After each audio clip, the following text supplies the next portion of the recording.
Hello, this is Breakfast with John Kay and Sally Nugent. It's 8:33. Thank you for your company this morning. And we're talking about the fact that top executives in charge of the post office have been paid almost £20 million since the faulty Horizon IT system was introduced. At the same time, of course, hundreds of sub-postmasters were wrongfully prosecuted and then convicted of fraud.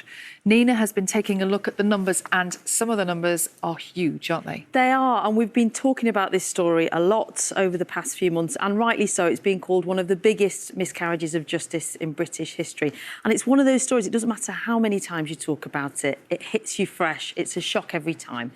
Just a reminder then that between 1999 and 2015, more than 900 sub-postmasters were prosecuted for stealing money. Hundreds more were sacked or found themselves bankrupt, and it was all because of a faulty IT system. But over the last 24 years, between them, these five people took home around £20 million. Nick Reed and Paula Venables were at top positions at the post office, and Dame Moya Green, Adam Crozier and John Roberts were in charge of Royal Mail before the companies separated. Now, Nick Reed is the current post office chief executive, and he's made more than £2 million since he took on the role 4 years ago, shortly after more than 500 sub-postmasters won their case at the High Court. Among them was Alan Bates, who you may recognise. He lost the £60,000 he'd put into his branch. This is Lee Castleton. He was made bankrupt. And Seema Misra, who was sent to prison while pregnant with her second child. Now, Seema's conviction was quashed by the Court of Appeal in 2021, but she's never stopped fighting.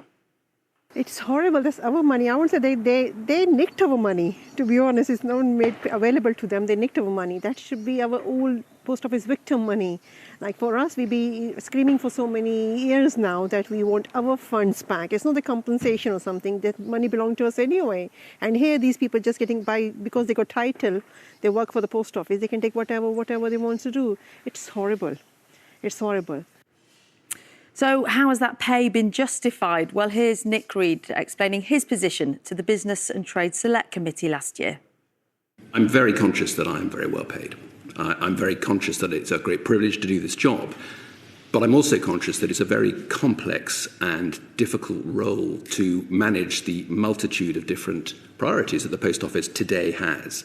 I have a network of 50,000 colleagues and 11,000 branches, but also we are trying to address the issues of the past. Well, the BBC has been told by the Post Office that they offer a number of incentives to executives, including bonuses, to attract talent and retain it. But they say they are mindful of government funding, so seek external advice on pay. And John and Sally, you know, arguably it's correct that at a time of crisis where public money's been invested, they should recruit the best talent, and that does cost money in senior roles. But it's when you look back on the past 25 years and the amount of money that's been spent on the executives, it really does sit uneasy. And as Seema has said, this is about more than money. They cannot compensate, in her words, for the memories and the dreams that they took that they'll never get back. Wow. Nina, thank you.